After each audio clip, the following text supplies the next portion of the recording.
Libro La ciudad, una estructura polifacética, de la autora Julieta Fada. Capítulo 1. La ciudad, utopía y realidad. Hoy el fenómeno urbano asombra por su enormidad y complejidad. Lefebvre, 1978.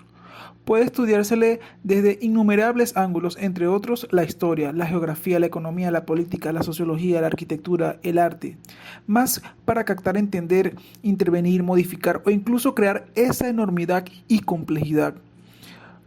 No son suficientes los métodos descriptivos. Históricamente, el estudioso y el diseñador de la ciudad han actuado en dos dimensiones. Una, por una parte, en la profundización científica y técnica real de la concepción de la ciudad, y por otra, proyectándose a la utopía, a la liberación de su creatividad. Las representaciones de que se ha sido objeto la ciudad a lo largo del tiempo poseen en mayor o menor proporción ambos componentes, realidad y utopía. En la medida en que una determinada proposición tiene más elementos ideológicos que reales, entra en la categoría de utopía urbana y podrá ejercer un efecto dinámico sobre el proceso urbanístico real.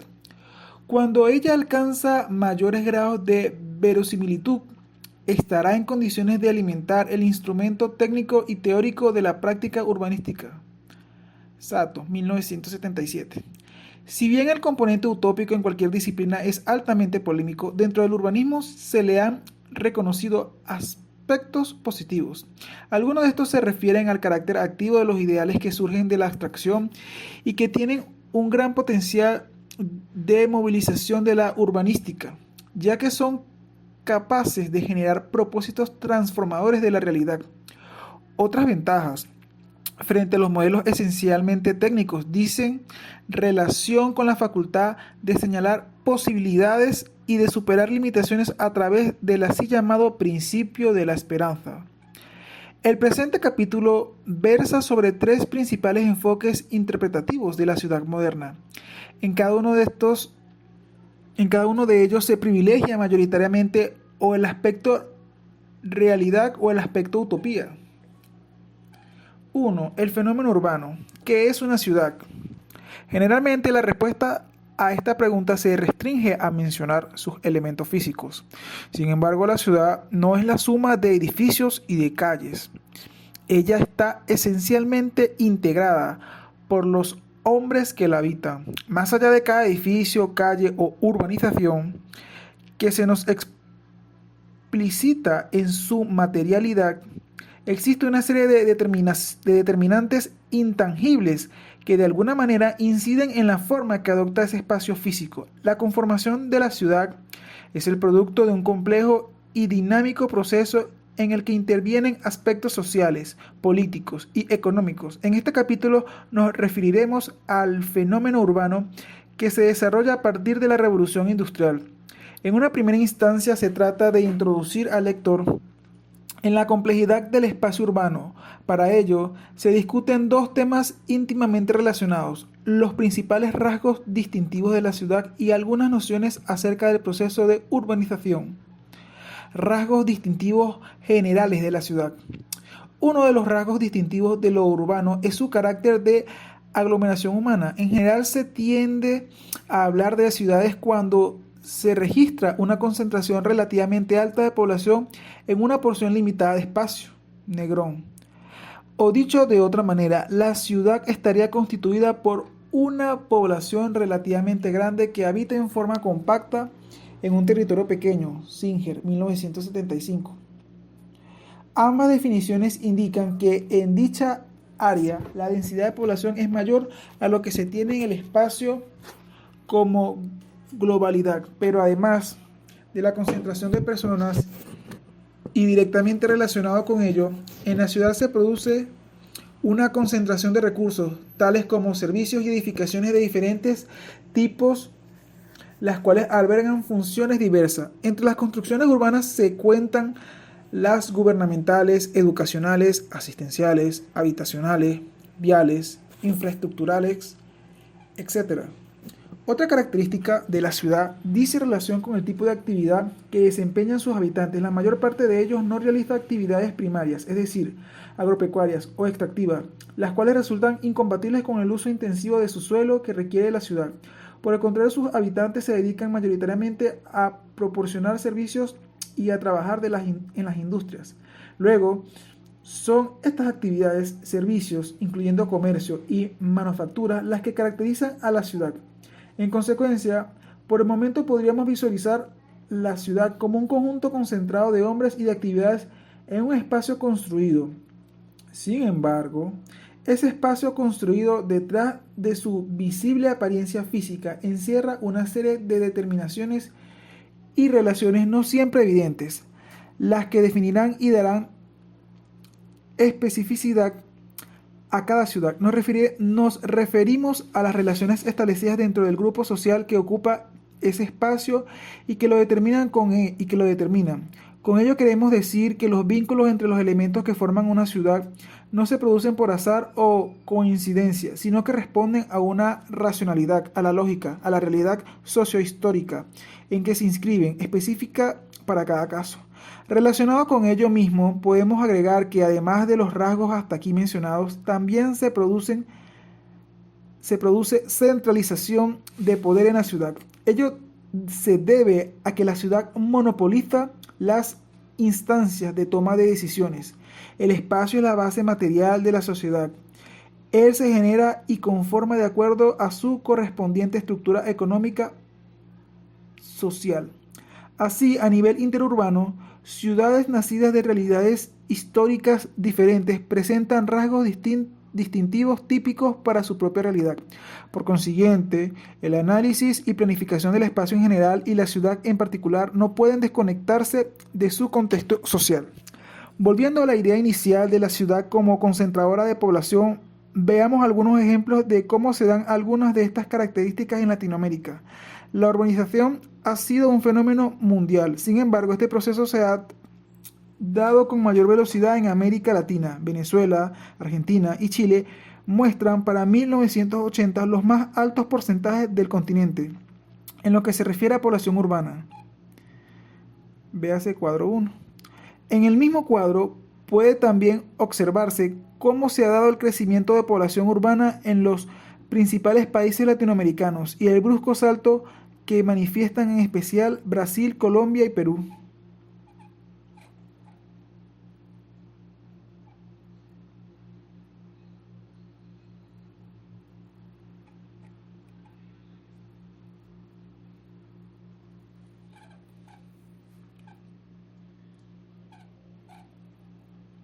El hecho de que un 80% de la población chilena vive en ciudades significa que solo un 20% permanece distribuida en el resto del territorio, lo cual simultáneamente con darnos un índice de la concentración urbana nos proporciona la noción recíproca acerca del grado en que el campo se encuentra despoblado. El aumento de la población urbana en América Latina resulta coherente con la evolución de la distribución sectorial de la fuerza de trabajo. Como decíamos antes, hay actividades propias de la ciudad y otras propias del campo. Al haber migraciones del campo hacia la ciudad, se produce obviamente una disminución en la cantidad de trabajadores dedicados a actividades primarias, agrícolas, extractivas, mientras hay un incremento en las de tipo secundario, industria, y terciario, servicios.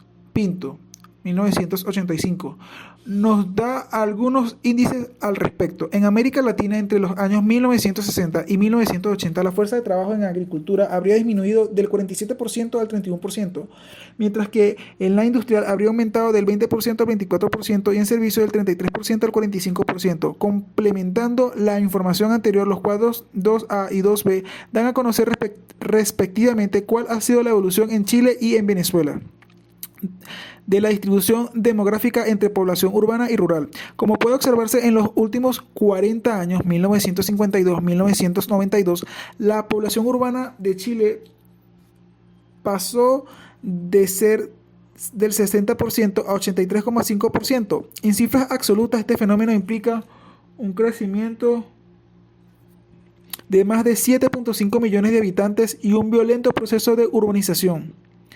el cual no solo representa un impacto cuantitativo, sino también cualitativo en el desarrollo regional y espacial. En el caso venezolano, entre 1941 y 1980, la población aumenta de 31% a 83%. Esto es en más de 10 millones de habitantes. En ambos casos, ello implica un impacto que estará presente y será una de las determinantes que deberemos considerar en nuestro estudio de la ciudad. Veamos ahora cómo incide este hecho en Venezuela, donde este proceso ha sido más precipitado. De acuerdo con Aranda, 1983,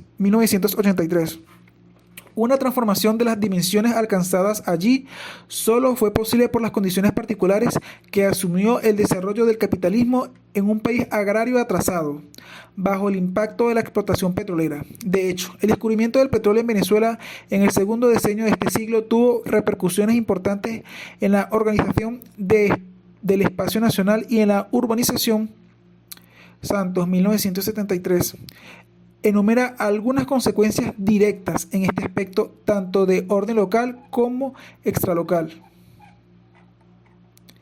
Entre las primeras figuran la apertura de caminos en el espacio afectado, la construcción de otras vías hacia los puertos operacionales, las instalaciones de pozos acompañados de sus respectivas refinerías, así como también las migraciones masivas que provocaron la relocalización de la población y un nuevo equilibrio espacial y demográfico entre las extralocales, la disminución de la actividad agrícola que impondría las importaciones masivas de alimentos, el enriquecimiento del tesoro público y el aumento de importancia de Caracas. Veamos a continuación cómo se ha distribuido la población urbana en las principales ciudades chilenas y venezolanas y cuál ha sido la evolución de estas ciudades en las últimas décadas. Los cuadros 3A y 3B nos proporcionan una visión de tales aspectos. Como puede comprobarse, estos gráficos confirman para las principales ciudades de ambos países el explosivo crecimiento de que veníamos hablando. La población de Santiago casi se cuadruplica en las cuatro últimas décadas y la de Caracas aumenta en 4,5 veces. En ambos casos, la primacía de la capital es evidente. Dinamismo y preponderancia no han sido producto del azar, sino de la centralización del poder y de la concentración económica a nivel nacional. Específicamente, en el caso venezolano, ello se relaciona con la forma como se ha distribuido espacialmente el excedente petrolero. En la medida en que el valor retornado por las exportaciones petroleras es enteramente percibido por el Estado venezolano, es este último quien lo redistribuye hacia el resto de la sociedad. Ello se produce por vía directa o indirecta, por ejemplo, pago de sueldos y salarios a la administración pública, gasto en servicios y en obras de infraestructura, inversión directa en actividades productivas, financiamiento al sector privado, otorgamiento de subsidios, asignación de recursos a otras instancias de la administración regional y local, etc. No obstante lo anterior, últimamente se ha registrado una desaceleración en el ritmo de crecimiento urbano. Para el área de América Latina y el Caribe, la tasa de este crecimiento varió entre el 3,9 y el 3% en el periodo 1980-1990, Gilbert, 1993. Además, hay signos de una inversión de polarización, lo que quiere decir que las ciudades más grandes de un país comienzan a crecer mucho más lentamente que las ciudades intermedias. Para el caso chileno, se estima que Santiago entre 1982 y 1990 ha crecido mucho más lentamente, 2,4 anual, que en la posguerra, 3,5 anual entre 1940 y 1952. En tanto que en Venezuela, Caracas, creció solo el 1,5% anual entre 1981 y 1990, mientras que entre 1940 y 1981 lo hizo en 5,3%. Gilbert, 1993. Estas cifras dan indicios de un posible giro en el patrón de asentamiento urbano en estos países. Dentro de este contexto, la migración del campo a la ciudad fue tradicional Dentro de este contexto, la migración del campo a la ciudad, fuente tradicional del crecimiento urbano, pierde hoy importancia frente al crecimiento demográfico de las ciudades y a los movimientos dentro del sistema urbano. Goldman, 1993. En todo caso, el violento crecimiento de la población urbana a que nos referimos no fue plenamente absorbido por el mercado de trabajo que ofrecían estas ciudades. Parcialmente, ello es atribuible a la falta de preparación adecuada de los inmigrantes para ingresar a ese mercado. Así, una alta proporción de los habitantes urbanos pasa a formar parte del contingente de desempleados o subempleados, quedando por ende excluido de las posibilidades de consumo de muchos de los bienes y servicios urbanos. Como ciudadanos no solventes, no les queda otra posibilidad que buscar soluciones individuales o espontáneas a sus necesidades de espacio y bienes urbanos, como en muchos casos la construcción de sus propias viviendas en terrenos deshechos por el mercado de tierras urbanas. Pasan de este modo a integrar las así llamadas áreas urbanas marginales, las que llegan a alojar hasta el 50% y más de la población de estas ciudades. Estas áreas urbanas marginales se definen básicamente por ser áreas gravemente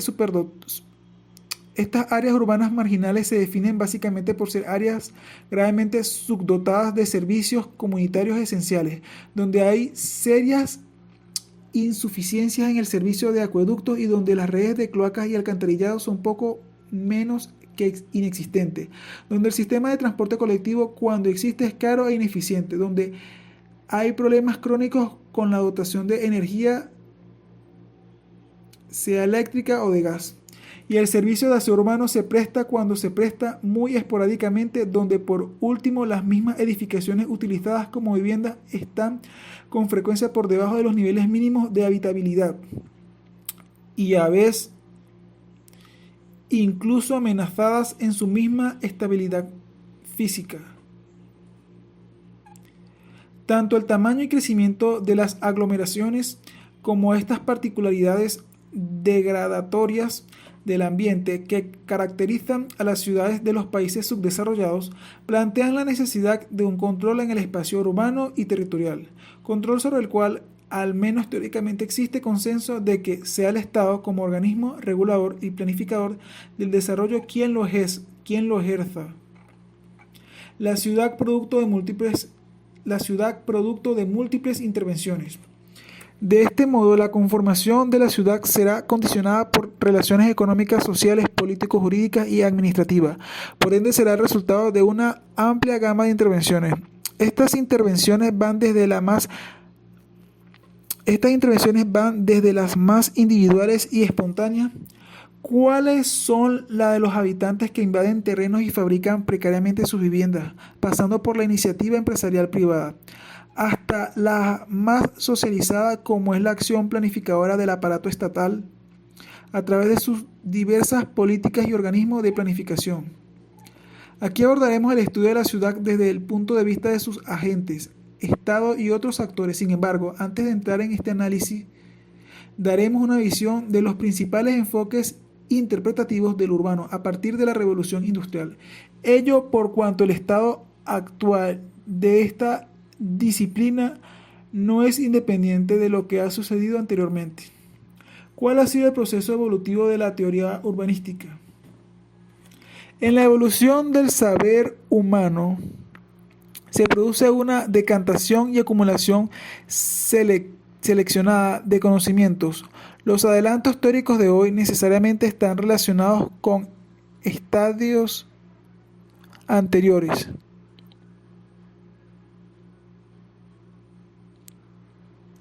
Por consiguiente, a fin de alcanzar una base para la mejor comprensión de los problemas urbanos actuales, por tratar en los capítulos que siguen, es conveniente conocer algunos antecedentes de la trayectoria que ha experimentado el cuerpo de estudios sobre la ciudad moderna.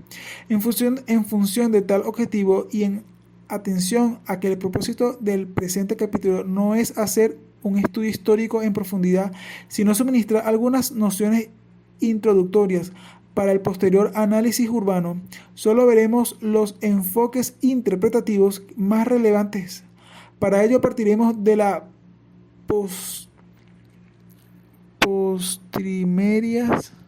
Para ello partiremos de las postrimerias del siglo XIX.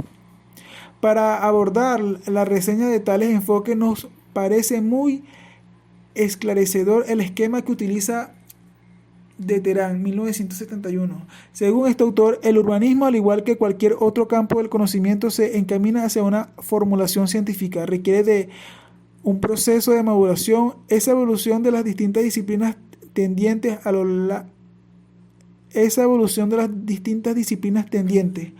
al logro de un mayor desarrollo científico comprende varias fases. De Terán define y caracteriza fundamentalmente tres. En la primera se abordan los problemas desde un punto de vista intuitivo, aleatorio y precientífico.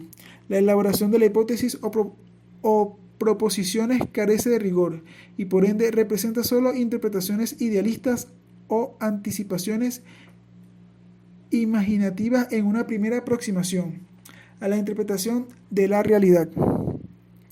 En la segunda, se desestiman las interpretaciones imaginativas y se inicia una búsqueda de certezas más racionales y objetivas que las de la etapa anterior. Los análisis de esta fase serán de tipo sectorial, esto es, de descomposición del campo de estudio en diversas parcelas. En la tercera, se evidencia la insuficiencia del trabajo analítico sectorial que llevaba a la desconexión y atomización del objeto de estudio. Aparece como necesaria una síntesis armonizadora, una organización global de todos esos saberes parciales. Estas fases descriptivas para el desarrollo del conocimiento en general también son válidos para el urbanismo y su proceso de aproximación a una formulación científica. En los puntos 1.2, 1.3 y 1.4 que siguen reseñaremos respectivamente las tres fases mencionadas referidas al campo urbanístico. Los enfoques idealistas. 1.2 Los enfoques idealistas. Primera fase.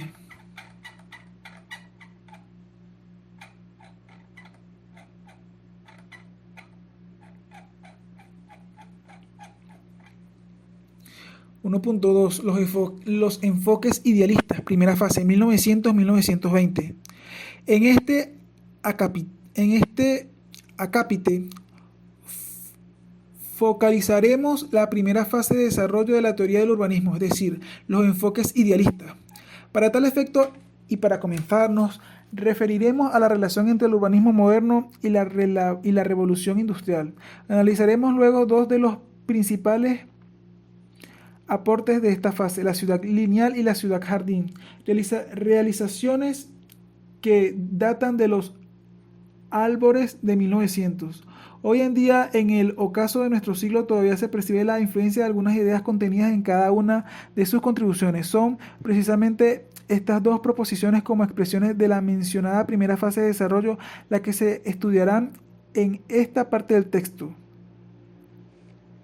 Ello se hace no para tener una referencia anecdótica de algunos antecedentes de la ciudad, sino para conocer cómo se gestaron, en qué contexto se produjeron y cómo ellas han sido el germen de muchas otras proposiciones que las han seguido. Sin duda han logrado dejar una impronta y trascender más allá de ellas mismas.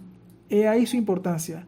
¿Cuál es la relación entre la revolución industrial y el urbanismo? Hay que relacionar los orígenes del urbanismo moderno con el momento en que se produce el fenómeno de la industrialización, circunstancia en que cambian las fuentes de producción. La población crece y se distribuye en el territorio en una forma diferente a como venía sucediendo con anterioridad.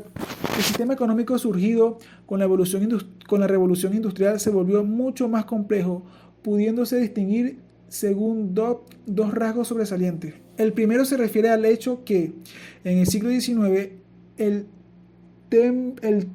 tempo del cambio económico, por lo que respecta a la estructura de la industria y de las relaciones sociales, al volumen de la producción y la amplitud y variedad del comercio, fue enteramente anormal, juzgado con el rasero de siglos anteriores.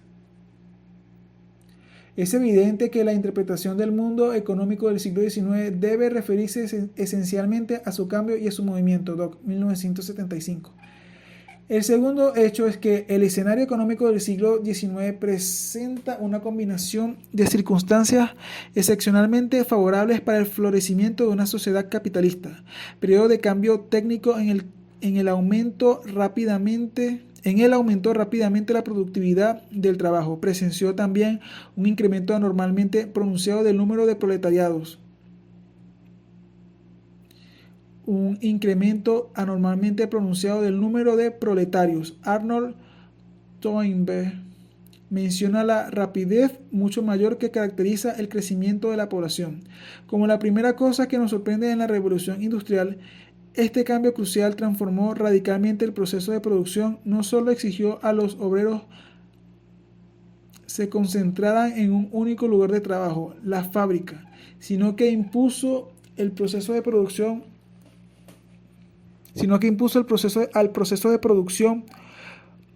un carácter colectivo como actividad de un equipo en parte mecánico y en parte humano. Una característica de este proceso colectivo fue el incremento de la división del trabajo hasta un grado de complejidad no conocido antes, Doc, 1975.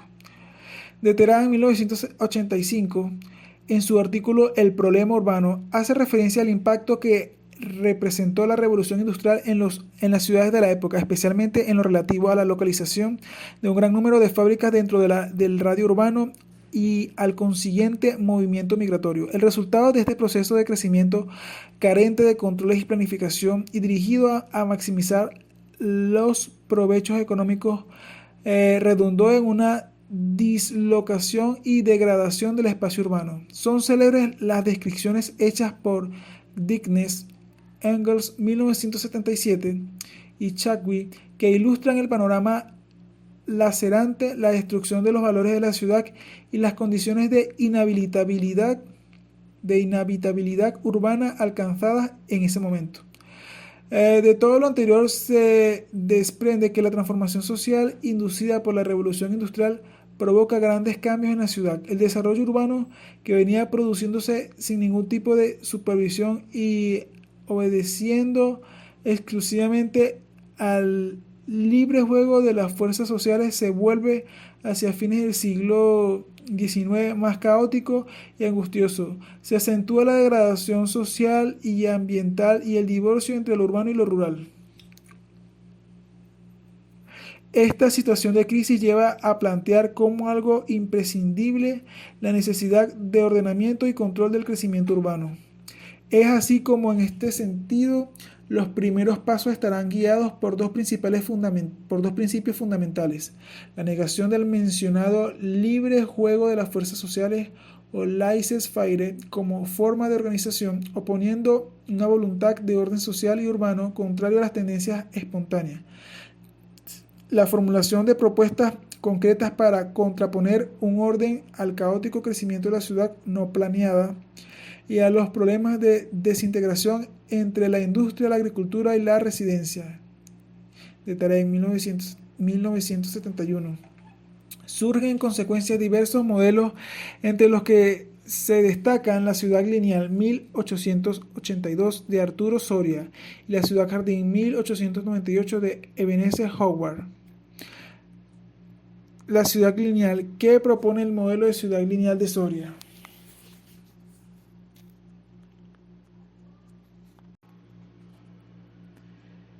Libro La ciudad, una estructura polifacética, de la autora Giulietta Fada.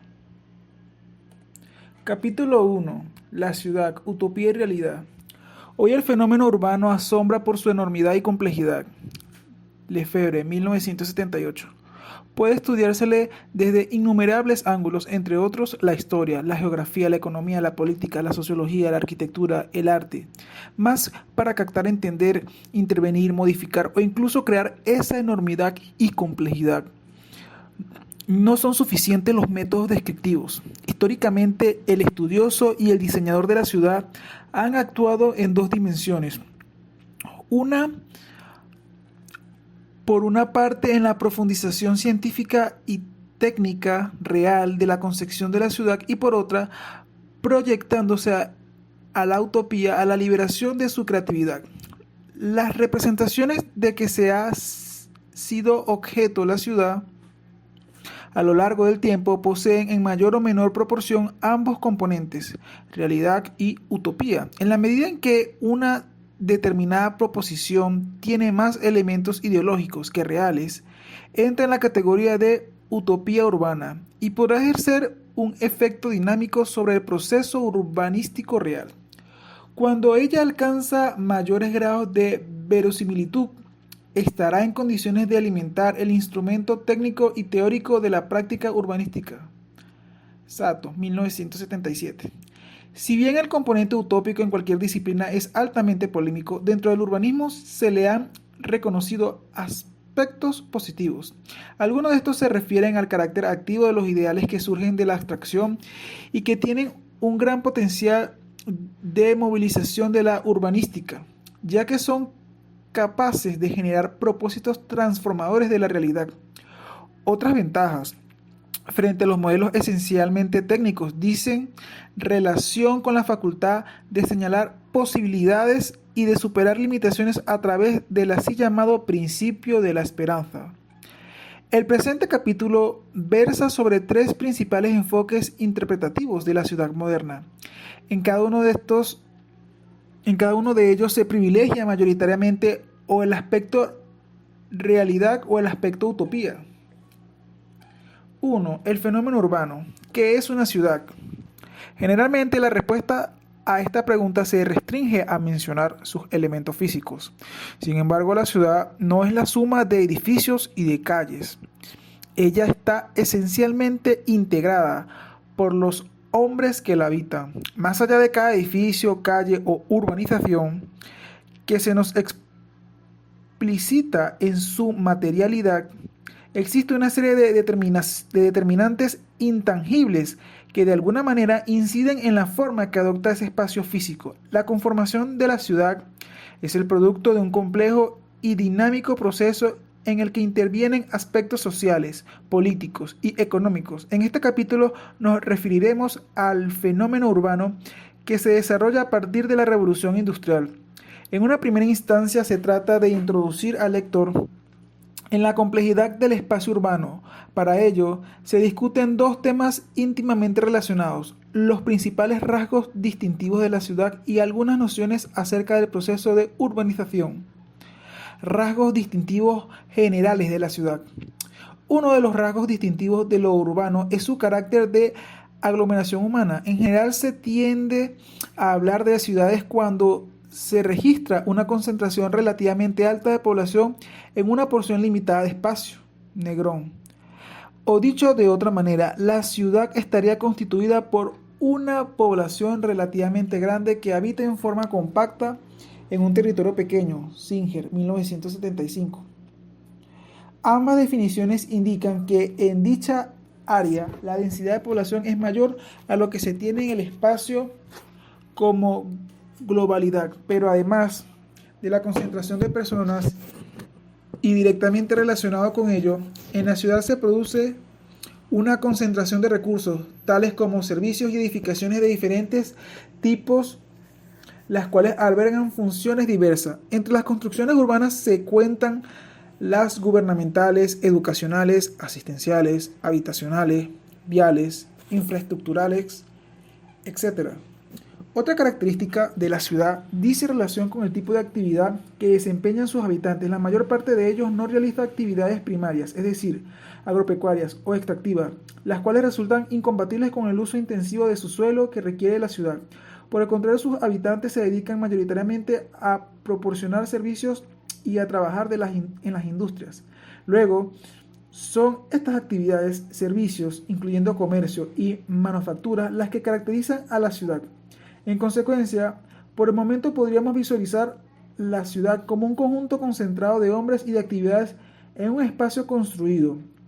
Sin embargo, ese espacio construido detrás de su visible apariencia física encierra una serie de determinaciones y relaciones no siempre evidentes, las que definirán y darán especificidad a cada ciudad. Nos referimos a las relaciones establecidas dentro del grupo social que ocupa ese espacio y que lo determinan y que lo determinan. Con ello queremos decir que los vínculos entre los elementos que forman una ciudad no se producen por azar o coincidencia, sino que responden a una racionalidad, a la lógica, a la realidad sociohistórica en que se inscriben, específica para cada caso. Relacionado con ello mismo, podemos agregar que además de los rasgos hasta aquí mencionados, también se produce centralización de poder en la ciudad.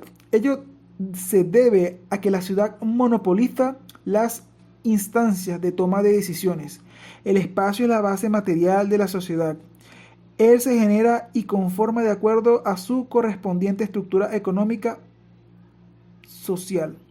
Así, a nivel interurbano, ciudades nacidas de realidades históricas diferentes presentan rasgos distintivos típicos para su propia realidad. Por consiguiente, el análisis y planificación del espacio en general y la ciudad en particular no pueden desconectarse de su contexto social. Volviendo a la idea inicial de la ciudad como concentradora de población, veamos algunos ejemplos de cómo se dan algunas de estas características en Latinoamérica. La urbanización ha sido un fenómeno mundial. Sin embargo, este proceso se ha dado con mayor velocidad en América Latina. Venezuela, Argentina y Chile muestran para 1980 los más altos porcentajes del continente en lo que se refiere a población urbana. Véase cuadro 1.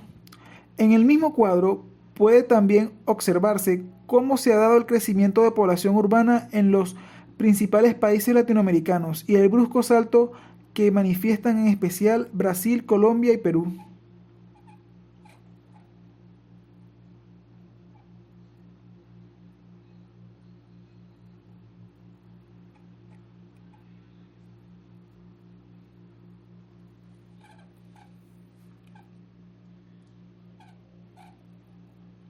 El hecho de que un 80% de la población chilena vive en ciudades significa que solo un 20% permanece distribuida en el resto del territorio, lo cual simultáneamente con darnos un índice de la concentración urbana nos proporciona la noción recíproca acerca del grado en que el campo se encuentra despoblado. El aumento de la población urbana en América Latina resulta coherente con la evolución de la distribución sectorial de la fuerza de trabajo. Como decíamos antes, hay actividades propias de la ciudad y otras propias del campo. Al haber migraciones del campo hacia la ciudad, se produce obviamente una disminución en la cantidad de trabajadores dedicados a actividades primarias, agrícolas, extractivas, mientras hay un incremento en las de tipo secundario, industria, y terciario, servicios.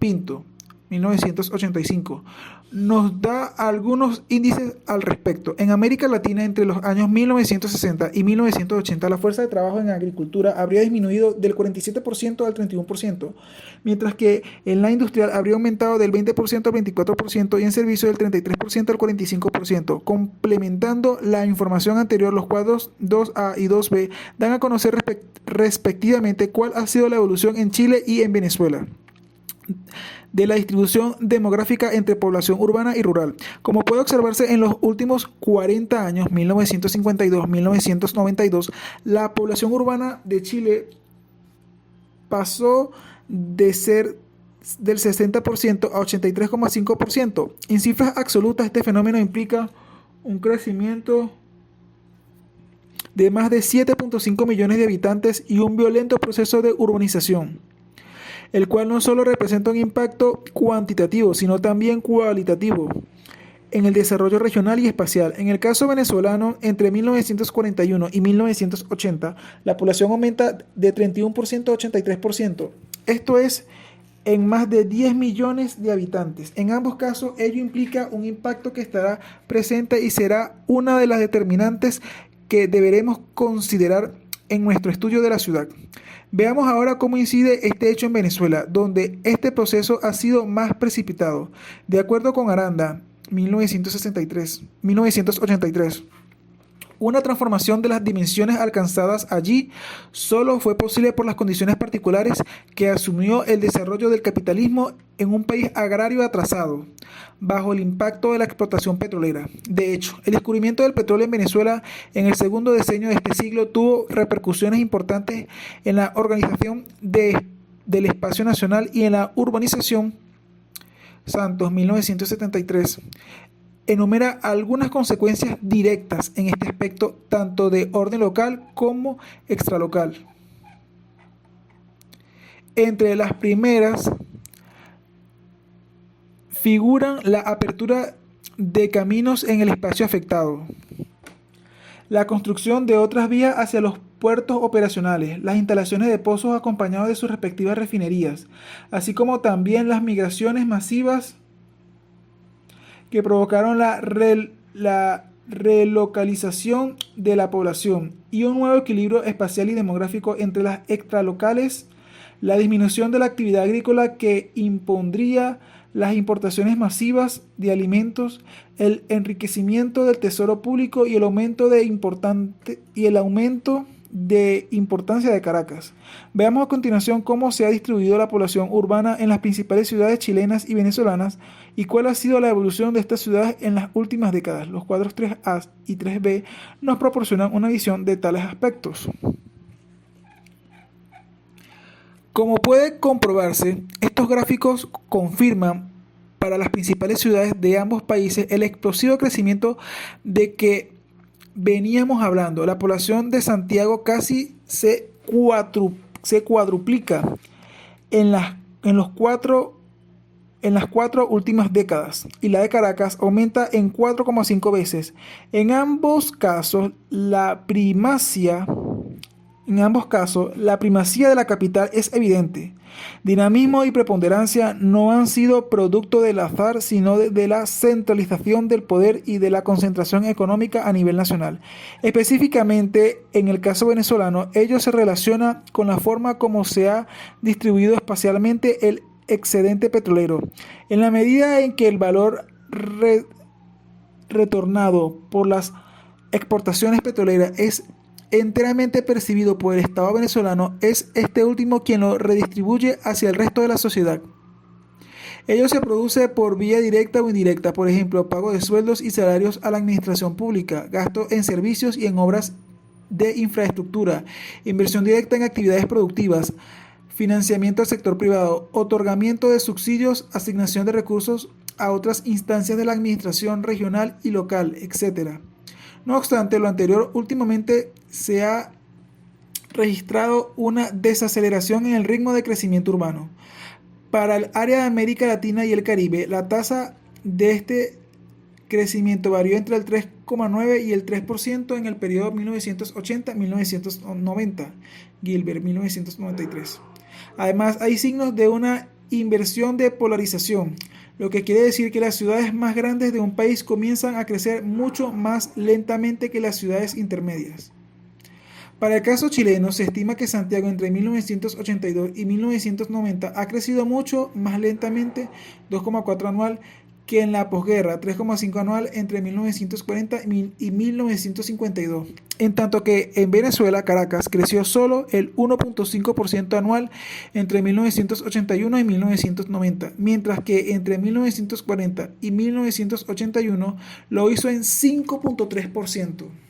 Gilbert, 1993.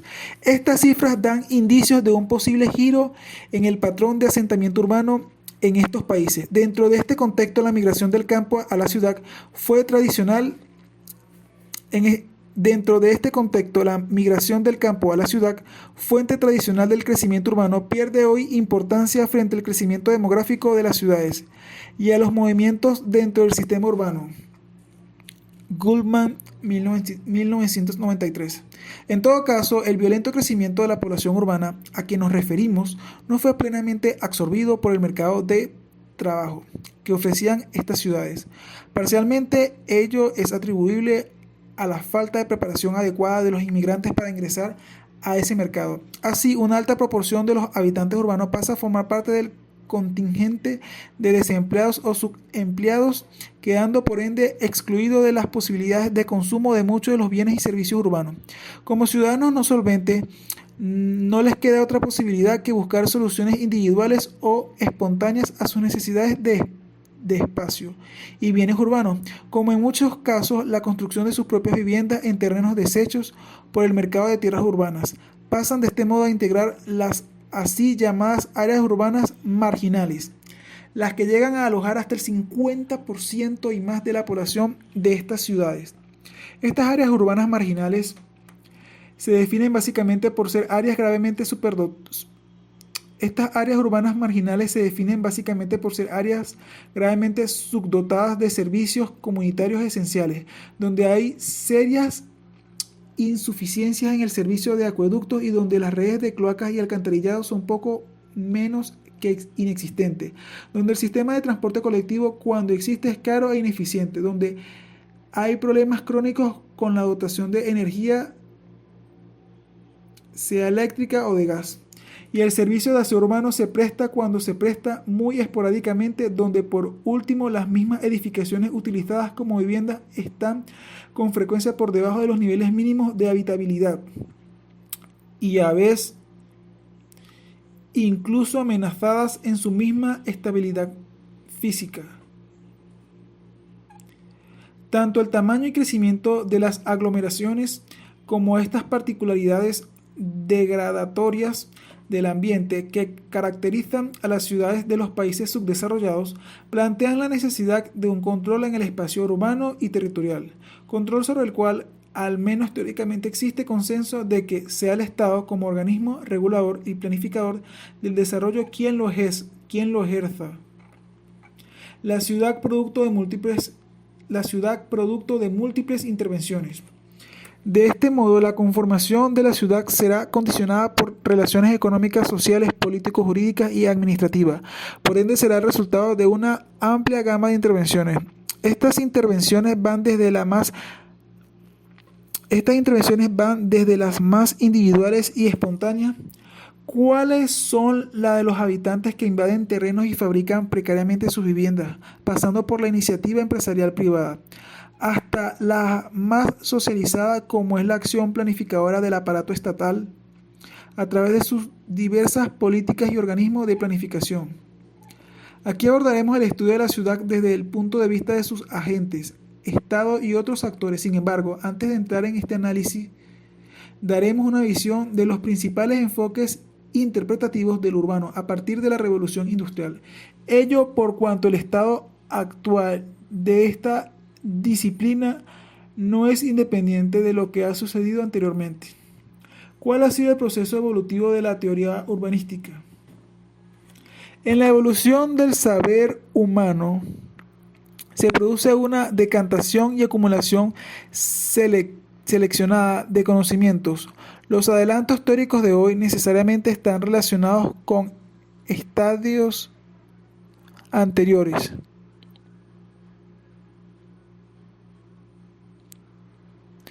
Por consiguiente, a fin de alcanzar una base para la mejor comprensión de los problemas urbanos actuales, por tratar en los capítulos que siguen, es conveniente conocer algunos antecedentes de la trayectoria que ha experimentado el cuerpo de estudios sobre la ciudad moderna.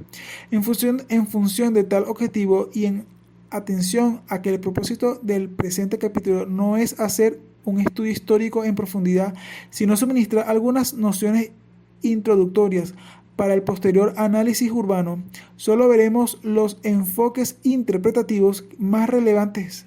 Para ello partiremos de la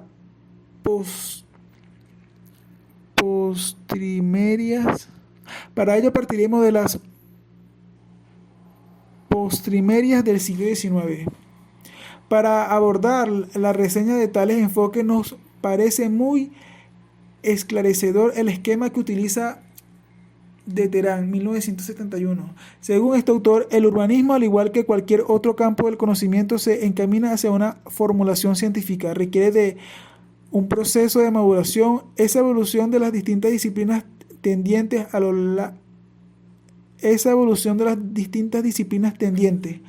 al logro de un mayor desarrollo científico comprende varias fases. De Terán define y caracteriza fundamentalmente tres. En la primera se abordan los problemas desde un punto de vista intuitivo, aleatorio y precientífico. La elaboración de la hipótesis o proposiciones carece de rigor y por ende representa solo interpretaciones idealistas o anticipaciones imaginativas en una primera aproximación. a la interpretación de la realidad. En la segunda, se desestiman las interpretaciones imaginativas y se inicia una búsqueda de certezas más relacionales,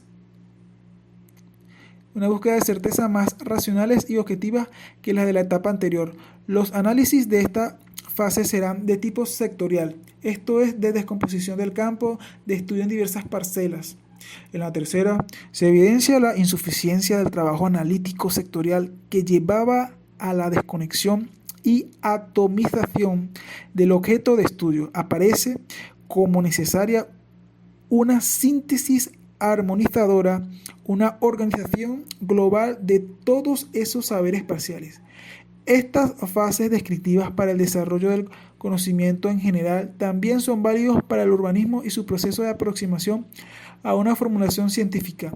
En los puntos 1.2, 1.3 y 1.4 que siguen reseñaremos respectivamente las tres fases mencionadas referidas al campo urbanístico.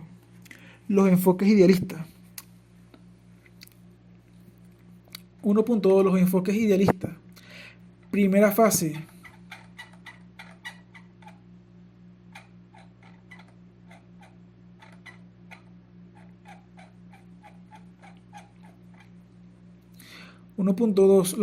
Los enfoques idealistas, primera fase, 1900-1920.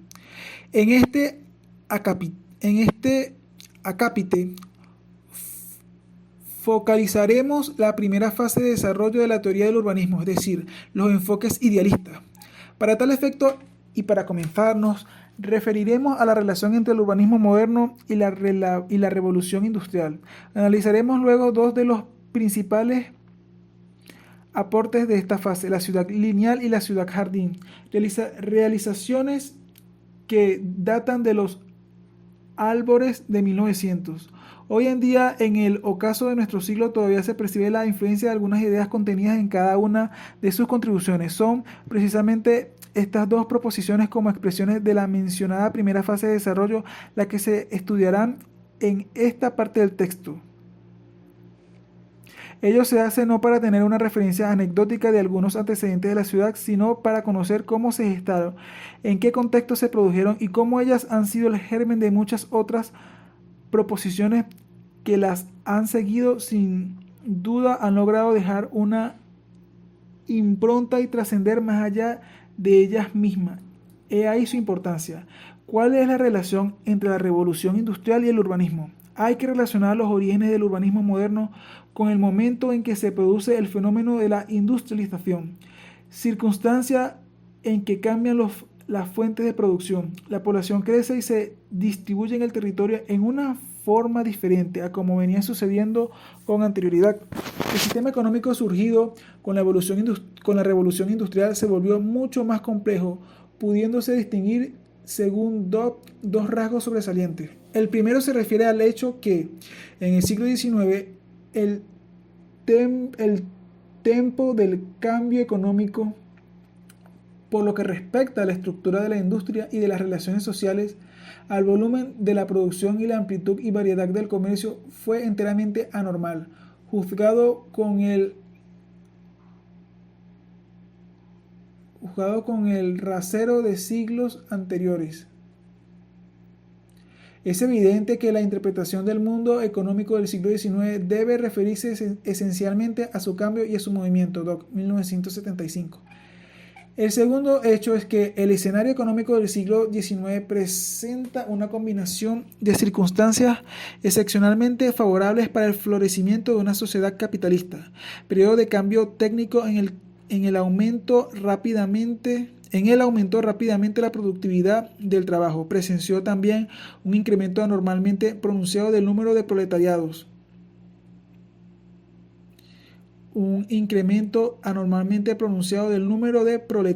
Arnold Toynbee menciona la rapidez mucho mayor que caracteriza el crecimiento de la población.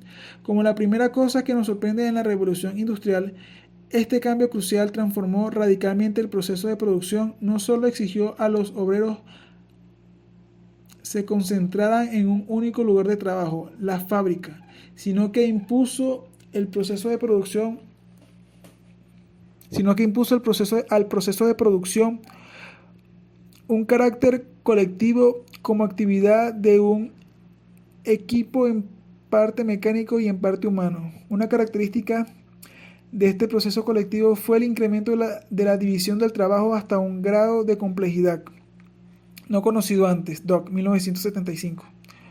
De Terán, en 1985, en su artículo El problema urbano, hace referencia al impacto que representó la revolución industrial en las ciudades de la época, especialmente en lo relativo a la localización de un gran número de fábricas dentro del radio urbano y al consiguiente movimiento migratorio. El resultado de este proceso de crecimiento carente de controles y planificación y dirigido a maximizar los provechos económicos redundó en una dislocación y degradación del espacio urbano. Son célebres las descripciones hechas por Dickens, Engels 1977 y Chadwick que ilustran el panorama lacerante, la destrucción de los valores de la ciudad y las condiciones de inhabitabilidad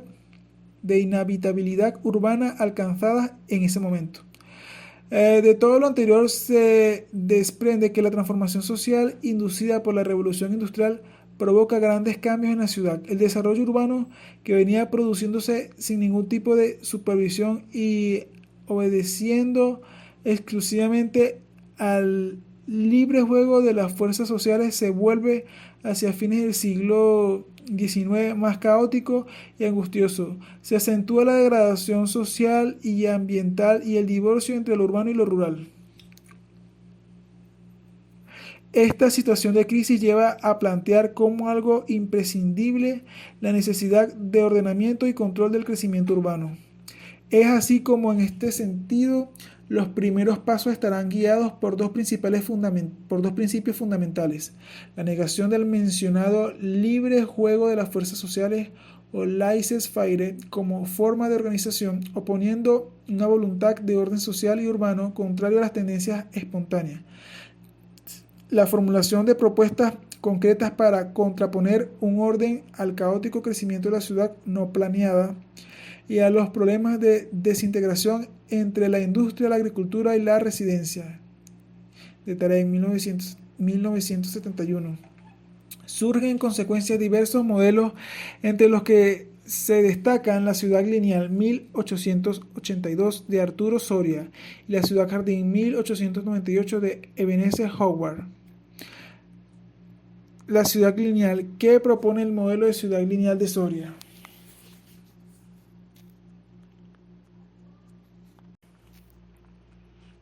La ciudad lineal. ¿Qué propone el modelo de ciudad lineal de Soria? Tal como ya se mencionó, el espacio y ambiente urbano sufrieron con la industrialización creciente, afecto de dislocación y hacinamiento y en consecuencia graves condiciones de inhabitabilidad, contaminación de la atmósfera y agua, malos olores, epidemias, etc.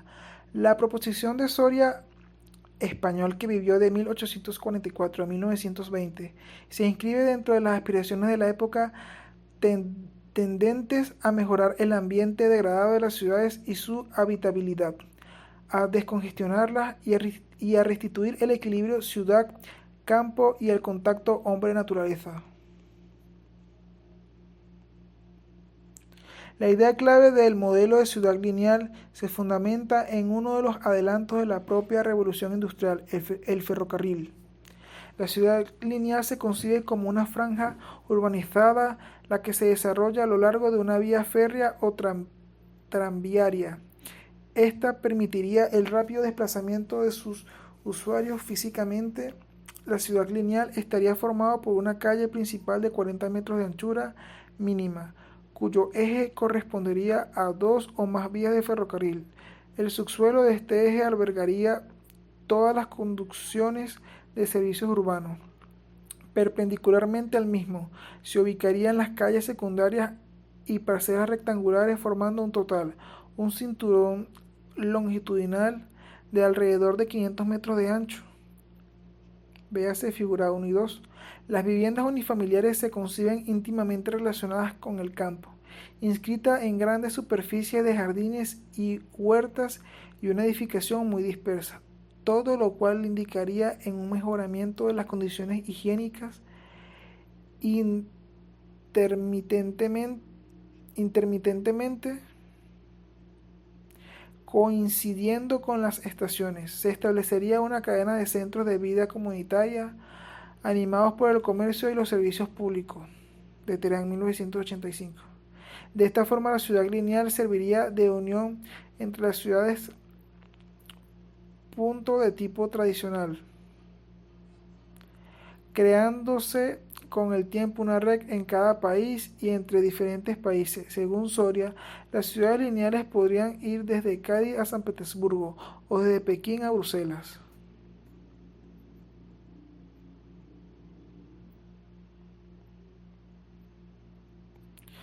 Uno de los dibujos ilustrados de las ideas de Arturo Soria en él representa su teoría de la nueva ciudad lineal, enlazando dos ciudades antiguas y yanqueada por dos bandas de bosque. En cuanto a la factibilidad de esta idea, el propio Soria trata de llevarla a la realidad. En 1906, construye un tramo de 5 kilómetros como parte de un proyecto más amplio, diseñado para unir los pueblos ubicados en el perímetro de Madrid. Hoy el tramo construido está englobado dentro de los límites de la ciudad y por ende sus principios teóricos de descongestionamiento, equilibrio ciudad-campo y contacto hombre-naturaleza no se demostraron válidos para ese caso. Sin embargo, hay que señalar que en la práctica posterior han existido desarrollos que han seguido el esquema lineal. En el caso de algunas nuevas ciudades inglesas o las conurbaciones de importantes áreas metropolitanas. Por otra parte, el aporte fundamental de Soria, gracias al cual sus ideas tienen aún vigencia, es el reconocimiento del transporte como elemento estructurador de la ciudad. De Teherán nos entrega algunas consideraciones sobre la trascendencia de la ciudad lineal de Madrid. Ha llegado hasta nosotros como una pieza antológica, como una muestra de un principio teórico de planteamiento urbano que tuvo aquí su origen y que desde entonces ha suscitado en el mundo un gran interés, manifestado en la influencia ejercida en una gran cantidad de proyectos y propuestas posteriores. Entre ellos puede citarse el uso de la idea que hicieron los urbanistas soviéticos de los años 30, que la propusieron sin éxito para una ordenación general del territorio de la Unión Soviética y la aplicaron realmente en la extensión de Stalingrado y en la construcción de Magnitogorsk. Posteriormente, ya en los años 60, el urbanismo lineal volvió a tener repercusión en varios países y especialmente en Inglaterra, donde aparecieron propuestas lineales para la ordenación del territorio y la construcción de nuevas ciudades. De Teherán, 1985. La ciudad jardín. ¿Qué propone el modelo de ciudad jardín de Howard? Howard parte de la idea fundamental de que la ciudad tradicional constituye una afrenta a la naturaleza y por lo tanto para salvar al hombre hay que remediar ese mal.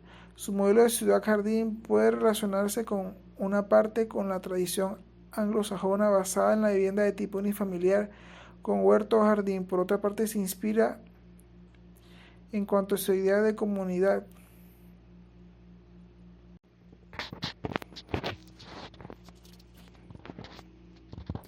La ciudad jardín. ¿Qué propone el modelo de ciudad jardín de Howard? Howard parte de la idea fundamental de que la ciudad tradicional constituye una afrenta a la naturaleza y por lo tanto para salvar al hombre hay que remediar ese mal. Su modelo de ciudad jardín puede relacionarse por una parte con la tradición anglosajona basada en la tradición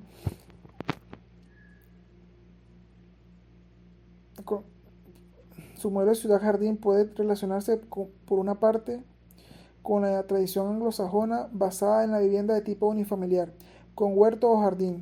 Por otra parte, se inspira en cuanto a su idea de comunidad ideal, autosuficiencia y conjugación de ciudad y campo en las utopías de la primera mitad del siglo XIX, cuyos principales representantes fueron Owen y Fourier. Ellos se caracterizaron por sus visiones de ciudades ideales basadas en los principios de libertad, igualdad y fraternidad. La proposición de Howard, aún teniendo muchos elementos pragmáticos, persiste en la idea de los utopistas en torno a una reforma social gradual, conciliada con la libertad individual. En cuanto a la inquietud por la relación entre lo urbano y lo rural, vemos que en ella se repite el propósito que ya encontramos en Soria, de detener o revertir la afluencia de población del campo a las ciudades y el consiguiente abandono del primero. Para lograrlo, Howard propone la creación de la ciudad-campo o ciudad-jardín. De acuerdo con este modelo, al conjugar las ventajas del campo con las de la ciudad, sería posible ofrecer a la gente un atractivo superior al que ejerce cada uno de ellos en forma separada. De allí su teoría de los tres imanes. Según ella, habría tres puntos de atracción: la ciudad, el campo y la ciudad-jardín. Esta última sintetizaría a la vez los atractivos de campo y de ciudad.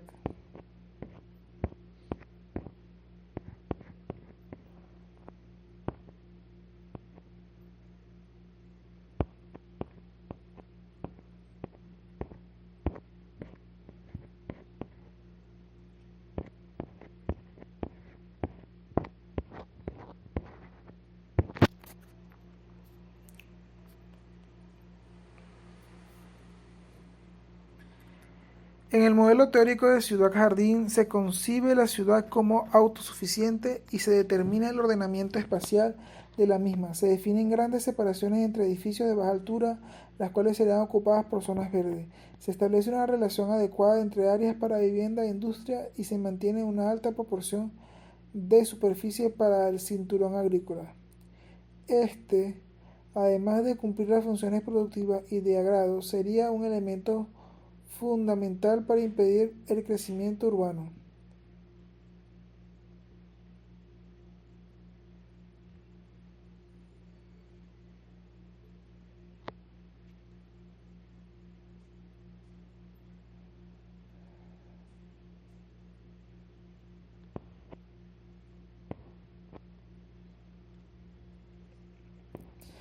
El modelo teórico de ciudad-jardín se concibe la ciudad como autosuficiente y se determina el ordenamiento espacial de la misma. Se definen grandes separaciones entre edificios de baja altura, las cuales serían ocupadas por zonas verdes. Se establece una relación adecuada entre áreas para viviendas e industria y se mantiene una alta proporción de superficie para el cinturón agrícola. Este, además de cumplir funciones productivas y de agrado, sería un elemento fundamental para impedir el crecimiento urbano. El centro se reserva para actividades culturales y comerciales. Se introduce por primera vez la idea de recuperar los beneficios de la renta del suelo a favor de la comunidad, diferenciándose en ello de las utopías precedentes. Las dos primeras experiencias concretas de la ciudad jardín son las de Letchworth, 1902, a 50 kilómetros de distancia de Londres.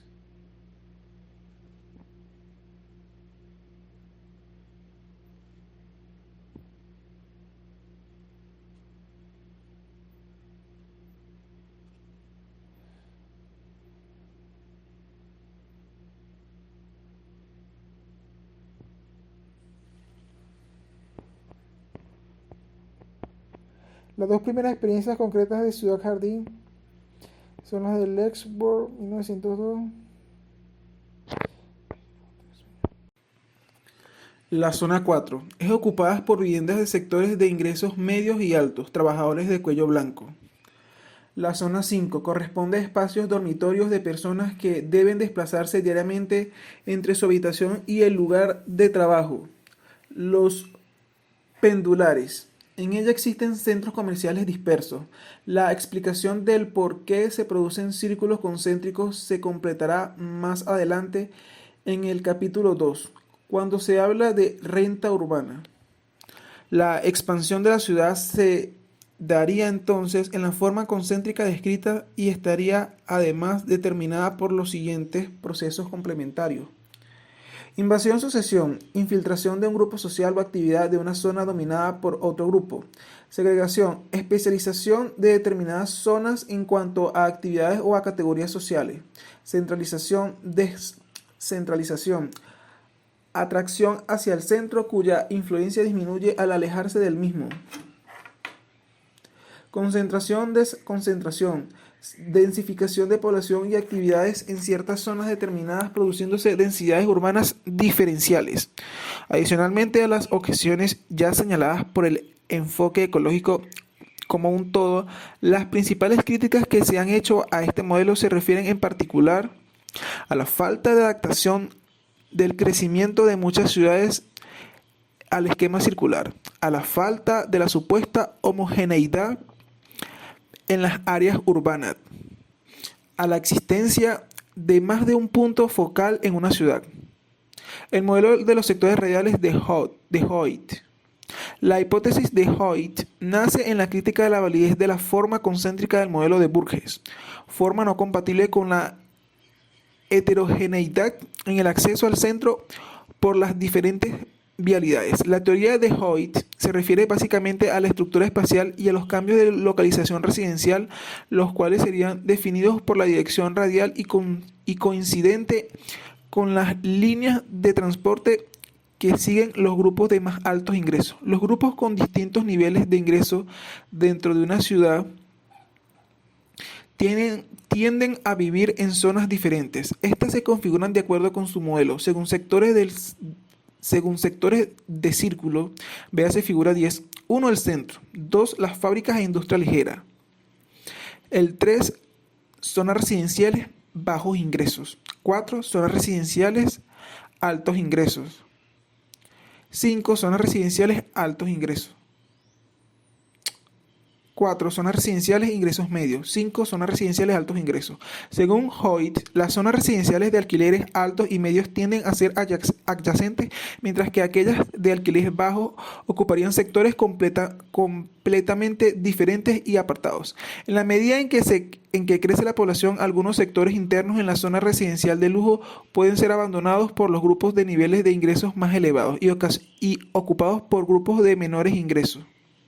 Las zonas de alta calidad son consideradas como las de mayor fuerza propulsora de los desplazamientos en la ciudad, y su influencia se considera determinante en la dirección del crecimiento.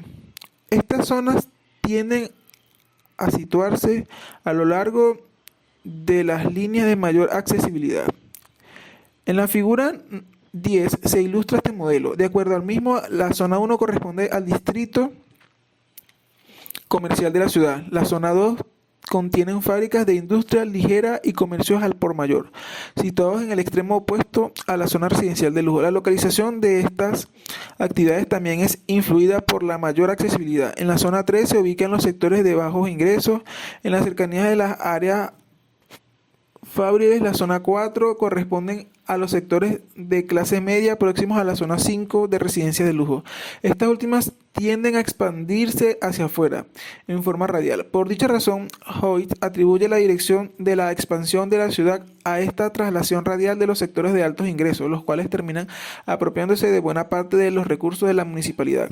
Basándose en la teoría de Hoyt, Amato, 1970, hace un estudio de 4 ciudades latinoamericanas: Bogotá, Quito, Lima y Santiago, en el cual establece las direcciones en que las élites se han desplazado y han guiado tanto a la localización residencial general como al propio crecimiento de la ciudad. Describe, otra parte, los usos del suelo de esas ciudades. Para la fecha de su análisis concluye confirmando para Latinoamérica la hipótesis basada en la teoría de Hoyt. El estudio de Amato, aun siendo contemporáneo, adolece del mismo defecto de su modelo inspirador, es decir, él solo representa un instrumento apto para la descripción, pero no resulta explicativo, crítico ni predictivo de la realidad urbana. Además, omite señalar la situación concreta de las relaciones socioeconómicas Esto es su especificidad histórica y plantea tanto las diferencias sociales como el concepto de élite. En términos de niveles de ingreso, su visión de la estructura de clases, al igual que la exagerada importancia atribuida a la determinación del crecimiento por parte de los grupos de altos ingresos, resultan simplificadas en extremo. Asimismo, desconoce una serie de factores que, como la planificación o la legislación, influyen en la conformación urbana.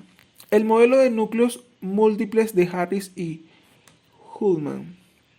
Harris y Hullman modifican solo formalmente los dos modelos anteriores, proponiendo uno que, a diferencia de aquellos, no se desarrolla en torno a un único punto de origen centro, sino en torno a varios núcleos. Un aporte importante de estos autores es que reconocen la existencia de la economía de aglomeración en la ciudad. Algunas actividades tienden a estar juntas buscando ventajas similares, mientras otras tienden a estar separadas. Para ello, la conformación de la ciudad se representa según el modelo que puede verse en la figura 11. 1. Centro. 2. Fábricas e industria ligera. 3. Zonas residenciales de bajos ingresos. 4. Zonas residenciales de clase media. 5. Zonas residenciales de altos ingresos. 6. Concentración fabril. 7. Distrito comercial e industrial periférico. 8. Zona residencial periférica. 9. Suburbio industrial. Los núcleos múltiples, según Harris y Hullman, pueden ser el resultado del crecimiento entre centros ya existentes o bien del surgimiento de nuevos centros requeridos por el desarrollo de la ciudad.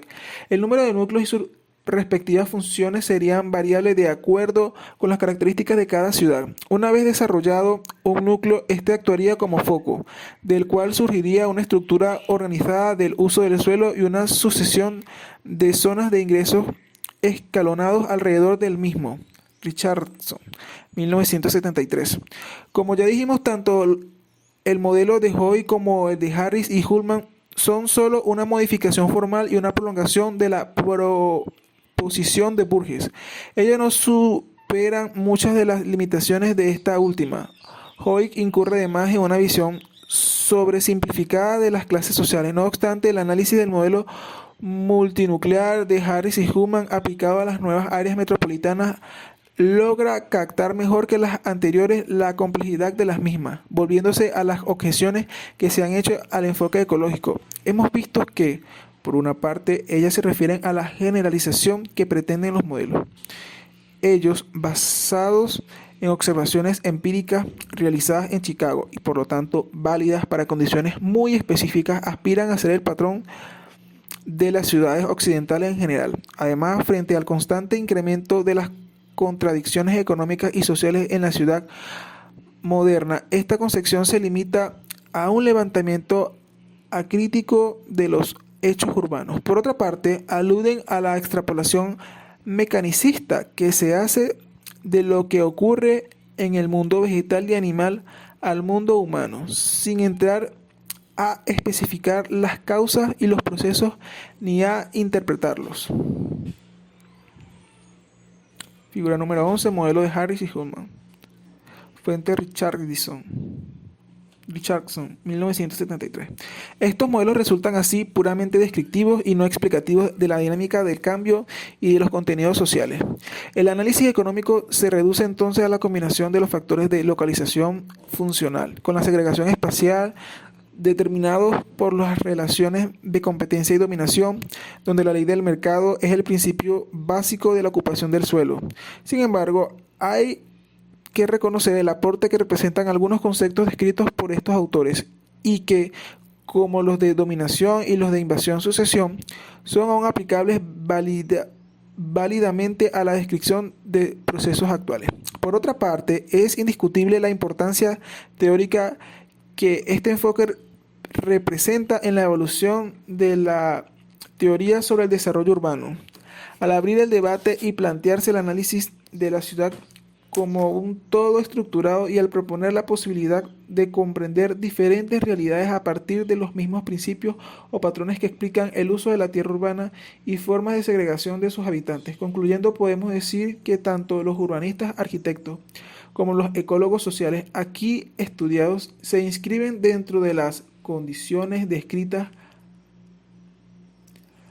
para la segunda fase del proceso de desarrollo de una ciencia. Ambos buscan certezas más racionales y objetivas que las de los enfoques idealistas de la primera fase. Por ejemplo, a través de sus fundamentaciones empíricas, ambos se mantienen esencialmente dentro de los límites de un análisis sectorial. 1.4. Los enfoques de síntesis global. Tercera fase, 1960-1980. Los enfoques sectoriales representan un gran avance para la teoría del urbanismo. No obstante, ellos no logran captar la complejidad de la ciudad, lo que inducirá a la búsqueda de una visión más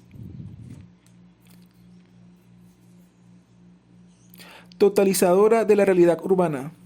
Tal visión, contraria como base de sustento para su desarrollo con los mencionados programas de las diversas ciencias que habían venido trabajando en torno al problema, es a partir de tales circunstancias como se origina la nueva etapa en la evolución de la teoría urbana, la que ha sido designada por de Terán como la fase de síntesis global.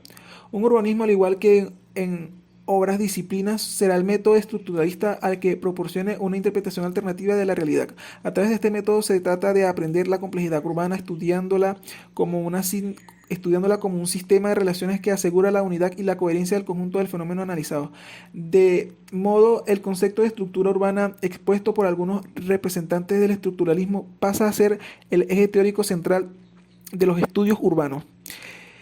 En este acápite haremos en primer lugar una referencia al método estructuralista para pasar luego a ver sus dos principales formas de entender la estructura urbana, a saber, la funcionalista y la marxista. En cada caso se estudia la respectiva interpretación de tal concepto. Por último, se hace una breve mención al estado actual de la disciplina.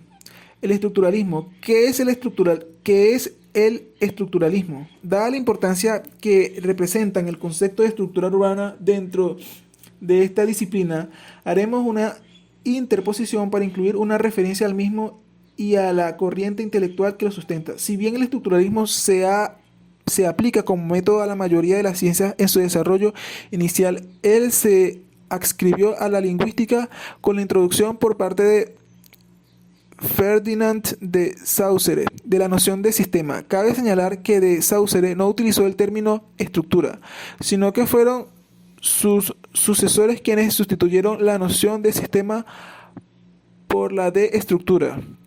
Para este autor, el sistema o estructura está constituido por un conjunto de elementos que se ligan entre sí mediante una relación de solidaridad y de dependencia para formar un todo coherente. Dentro de tal concatenación, la modificación de una de las unidades que compone el sistema acarrea la alteración de todas las demás. La aproximación estructuralista se caracterizará entonces por la definición de un inventario de unidad y por la búsqueda de las diferencias, vale decir, de las relaciones entre ellas para reconstruir la trama de sus permutaciones y combinaciones. De acuerdo con Barges, 1965, la actividad estructuralista comporta dos operaciones típicas: análisis y reconstrucción. Analizar un objeto equivale a encontrar fragmentos sueltos en él, cuya situación diferencial puede poner a la luz un determinado significado. La más mínima modificación en la situación y conformación de un fragmento produce una alteración del todo. La reconstrucción presupone que una vez descubiertas las unidades se fijen las leyes de su funcionamiento, de modo que el objeto se torne inteligible. La importancia del estructuralismo, según sus representantes, reside en primer lugar en su potencialidad de poner de manifiesto dentro del objeto reconstruido una nueva categoría, que no es lo real ni lo racional, sino lo funcional. En segundo lugar, en que coloca a plena luz el proceso típicamente humano por el cual los hombres dan sentido a las cosas. De allí que en términos más pragmáticos hoy se define un sistema como un conjunto de elementos organizados y relacionados para la consecución de un propósito. No es de extrañarse entonces que la corriente estructuralista haya influido también en el desarrollo de la teoría urbana. Con sus aportes se produjo un salto cualitativo en la comprensión de la ciudad. Desde el punto de vista estructuralista, la ciudad se entiende como un ente estructurado, como un cuerpo organizado que debe administrar su propio dinamismo interno y asegurar su forma de expansión. Hasta aquí la disquisición sobre el estructuralismo. Retomemos entonces nuestro desarrollo sobre los enfoques de síntesis global, manifestando que las interpretaciones sectoriales que los precedieron habrían ya demostrado sus fallas respecto a la capacidad de aprehensión y explicación de los fenómenos urbanos como una totalidad. Consecuentemente, comienza a gestarse una serie de críticas que incluyen tanto los enfoques de los urbanistas, arquitectos como los de los ecólogos sociales. Conjuntamente a esta crítica se produce una convergencia hacia el campo urbanístico de una serie de disciplinas: antropología social, ecología social, geografía, sociología cibernética, las que venían avanzando en forma separada hasta ese momento. En tal sentido, se destacan los aportes de la Escuela de Chicago, la teoría del lugar central de Christaller, la Escuela de Grenoble. Estos enfoques proporcionaron una amplia base de sustento para una visión urbana más global y sintética que se inicia en la década del 60. Esta se caracterizará por la búsqueda de una armonización entre los diferentes avances sectoriales y una construcción teórica totalizadora. La urbe es tratada como un sistema complejo y dinámico y en continuo movimiento y cambio. La investigación pone énfasis en las relaciones internas y en la trama de interrelaciones extremas de la ciudad. Estas últimas, producto de su inserción en un territorio, dicho sistema de relaciones va a definir la entidad urbana como múltiple, unitaria y coherente, tanto física como social y de funcionamiento coherente. Así, la nueva visión se aproxima a la comprensión de la complejidad del fenómeno urbano a través del concepto de estructura. Esto es, a través del estudio del sistema de relaciones que aseguran la unidad y coherencia de los conjuntos de fenómenos estudiados, los que revelan solidarios e interdependientes, de tal modo que cada uno de ellos depende de los demás y no pueden ser lo que es sino en y por su relación con ellos. El espacio urbano, entendido como espacio geométrico y arquitectónico, dará prioridad a las ciencias sociales como modelos de comprenderlo y analizarlo. Dentro de esta línea investigativa pueden distinguirse dos tendencias contrapuestas: el enfoque funcionalista, el enfoque marxista. El enfoque funcionalista: ¿cómo conciben el espacio urbano los funcionalistas?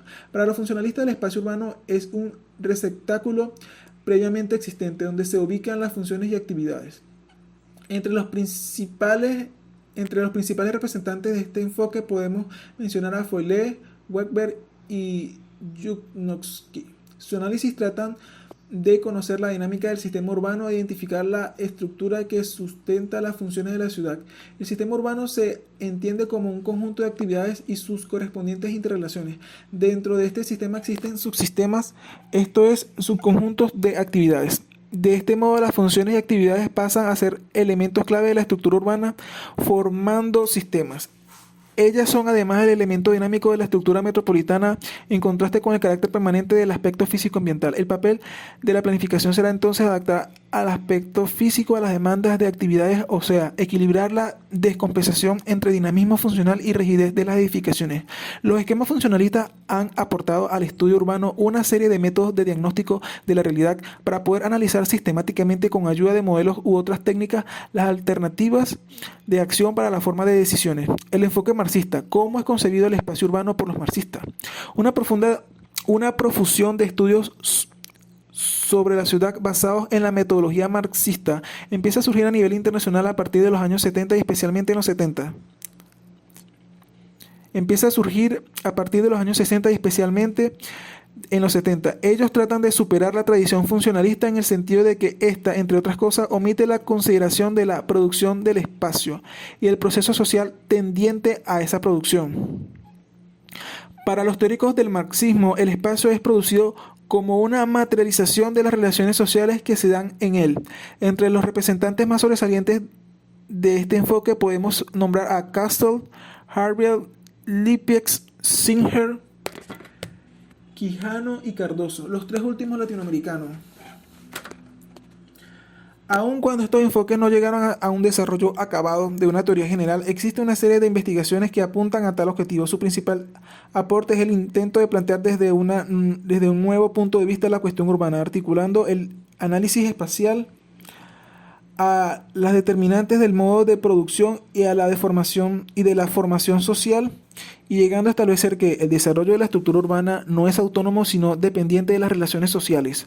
Para estos autores el espacio es parte integrante de la sociedad misma y por lo tanto no preexiste, sino que se produce socialmente, lo cual explica el porqué de la existencia de la ciudad y de su determinada conformación. A través del análisis de las relaciones de producción y de propiedad, el enfoque marxista demuestra cómo se crean, perpetúan y reproducen los problemas urbanos. La ciudad se entiende como un efecto y un instrumento del desarrollo capitalista, sobre la base de las relaciones y contradicciones entre capital y trabajo, y por lo tanto como resultado complejo de la respuesta capitalista a un determinado ciclo de la lucha de clases. Esta última es considerada como la determinante esencial de la historia y de la conformación de la estructura urbana, así como el Estado, en cuanto elemento concentrador de la relación de fuerzas entre clases. Haremos a continuación una breve referencia a Manuel Castel. Ello obedece no solo a que él es uno de los representantes más destacados y fecundos de la corriente histórico-estructural del marxismo, sino también a su gran aporte hecho en referencia a la noción de estructura urbana. Manuel Castel, en su libro La cuestión urbana, Castel dedica un capítulo a los elementos de la estructura urbana, en el cual da una idea y sistemática de su teoría. Este libro, él apunta que el primer paso para replantear la cuestión urbana consiste en reconocer la naturaleza ideológica que hasta esa fecha caracterizó a las interpretaciones de las ciencias sociales referidas a lo urbano. Su propósito es el de demostrar a través de un esquema conceptual libre de ideología que no es posible avanzar en una teoría sociológica de la ciudad sin articularla con el estudio de otros procesos, capaces de integrar el análisis de la cuestión urbana. Otros aspectos como los de la intervención del aparato del Estado y de la lucha de clases, asevera que una teoría espacial no puede diferenciarse de la teoría sociológica general. De este modo, habrá leyes estructurales que establecerían las modalidades de existencia del espacio, sus formas de transformación y sus modos de vinculación con otros elementos constituidos de una sociedad. En una determinada coyuntura histórica, Castel plantea que la especificidad del espacio urbano se deriva de las organizaciones espacial de la producción de la fuerza de trabajo, basándose en las proposiciones de Hauser. Castel define el sistema urbano como la articulación de las instancias económicas, político e ideológica de la estructura social. Dentro de esa unidad espacial de reproducción de la fuerza de trabajo, se trata entonces de descubrir cómo los elementos del sistema económico, del sistema político institucional y del ideológico y sus combinaciones y prácticas sociales darían forma y expresión específica al espacio. Este último se concibe no como un elemento puramente físico, sino como un espacio social. Cada uno de los tres sistemas se compone de elementos interdependientes. La expresión espacial del sistema económico deriva de la relación entre producción, P, consumo, C, e intercambio, y como síntesis de lo que aquí expuesto puede deducirse que tanto el enfoque funcionalista como el marxista cumplen con las características descritas para la tercera fase del proceso de desarrollo científico. Ambos buscan una interpretación globalizadora del fenómeno urbano, la noción de estructura urbana, entendida como un sistema complejo y dinámico, ya sea en sus relaciones internas como externas, va a proporcionarles el medio para alcanzar una visión totalizadora. El enfoque estructuralista aplicado a la cuestión urbana, si bien ha significado muchos y grandes aportes, no ha logrado proporcionar indicaciones suficientes, concretas, como para consolidar su metodología en la producción e intervención del espacio. Hoy en día diversos autores plantean la crisis que enfrenta el planeamiento urbano por la inflexión que se está produciendo en su desarrollo teórico. Estado actual de la disciplina urbanística. A manera de epílogo a este capítulo haremos una breve referencia a la situación que empieza a vislumbrarse en los años más recientes. La teoría y el planteamiento urbano enfrentan hoy en día las consecuencias de la crisis cultural general sobre la que apoyaban sus postulados. El mundo contemporáneo, dominado por el neoliberalismo y los grandes cambios no solo geopolíticos, sino también ideológicos, incide en la crisis y derrumbe de una serie de paradigmas teóricos.